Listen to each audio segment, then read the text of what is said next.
Assalamualaikum warahmatullahi wabarakatuh. Apa kabar anak-anak ibu semuanya? Semoga kita semua dalam lindungan Allah Subhanahu wa taala. Alhamdulillah, hari ini kita bertemu kembali dalam pembelajaran sejarah. Adapun materi lanjutan kita hari ini adalah asal-usul dan persebaran nenek moyang bangsa Indonesia. Kita sama-sama tahu bahwa Indonesia adalah bangsa yang majemuk. Dikatakan majemuk karena di Indonesia terdiri banyak suku bangsa.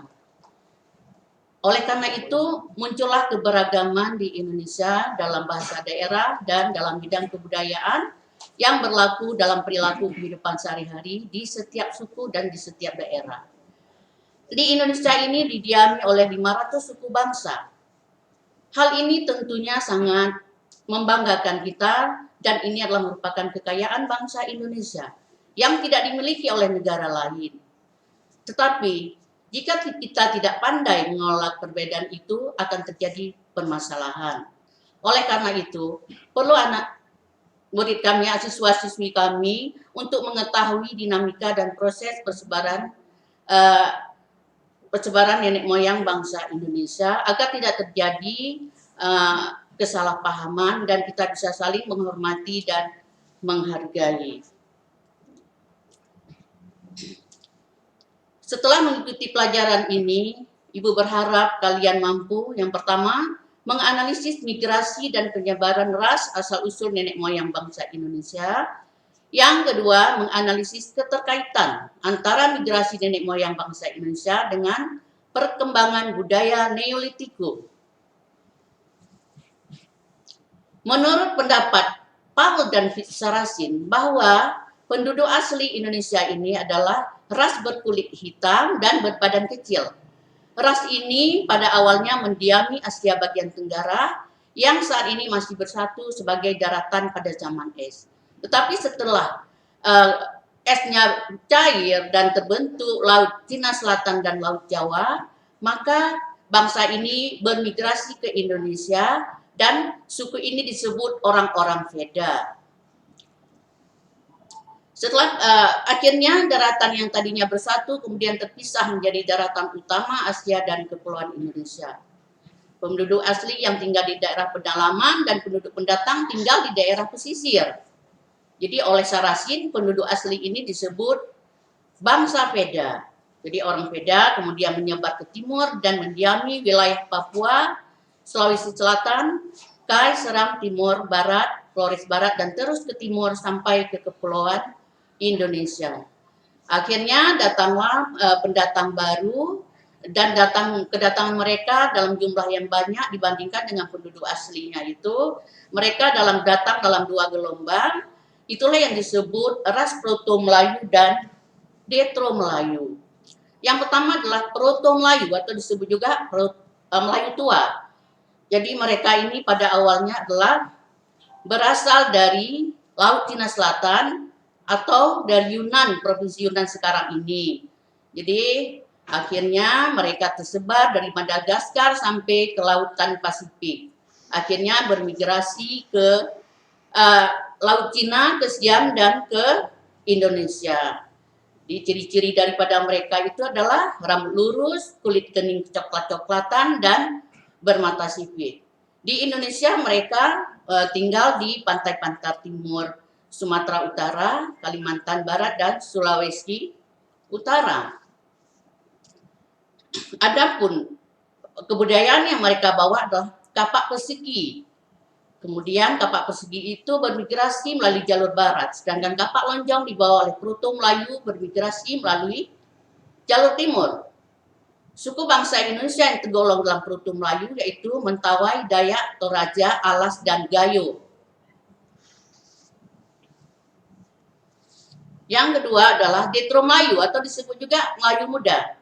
Jadi kedatangan mereka ini pada awalnya adalah berasal dari Cina bagian utara. Kedatangan mereka ini membawa kebudayaan Neolitikum dengan membuat perkakas dari besi. Kemudian kebudayaan mereka itu disebut kebudayaan Dongson dan orang-orangnya juga disebut orang-orang Dongson.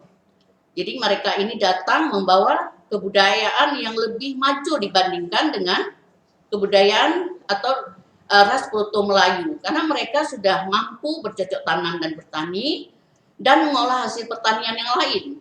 Juga telah menguasai peradaban laut dan ilmu perbintangan.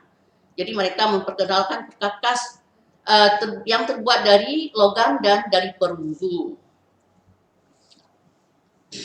Kemudian ras lain yang menetap di Indonesia adalah ras Melanesoid, tersebar di lautan Pasifik di pulau-pulau yang letaknya sebelah timur Irian dan benua Australia. Kedatangan ras Melanesoid diperkirakan pada zaman es terakhir, yaitu pada saat itu kepulauan Indonesia belum berpenghuni. Jadi ras Melanesoid ini melakukan perpindahan ke timur hingga ke Papua, selanjutnya ke benua Australia yang sebelumnya merupakan satu kepulauan yang terhubung dengan Papua. Jadi perkembangan selanjutnya terjadi pencampuran antara ras Melanesoid dan ras Melayu yang menghasilkan keturunan Melanesoid Melayu. Saat ini merupakan penduduk Nusa Tenggara Timur dan Maluku.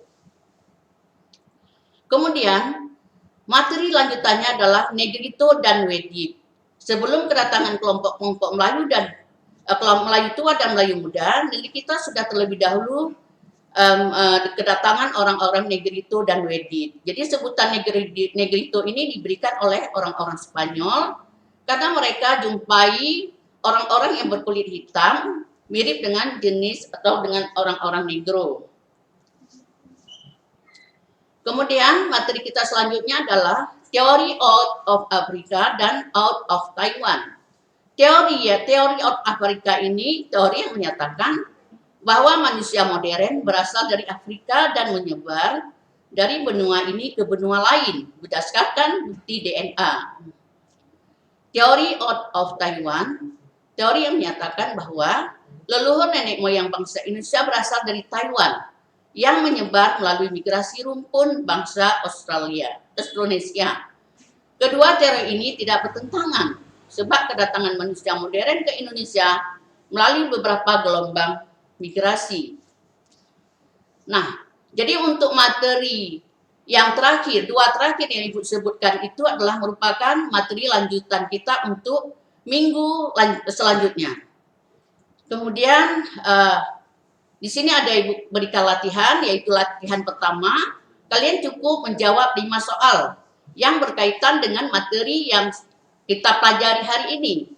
Sedangkan latihan kedua, Ibu minta kalian untuk membaca materi tentang Negrito dan Wedip. Yang kedua, teori out of Africa dan out of Taiwan. Jadi tugasnya adalah membuat ringkasan tentang kedua materi tersebut. Kemudian nanti akan kita diskusikan. Jadi kalau ada hal-hal kalian yang belum mengerti, boleh tanyakan ke Ibu. Kemudian Ibu berharap kalian mengerjakannya dengan cerdas. Kemudian untuk materi hari ini, Ibu rasa cukup sampai di sini dulu. Mudah-mudahan apa yang Ibu sampaikan menjadi ilmu pengetahuan bagi kalian semuanya. Demikian, salam sehat. Kemudian salam sehat dan selamat mengerjakannya. Sehari ini Ibu akhiri dengan Assalamualaikum warahmatullahi wabarakatuh.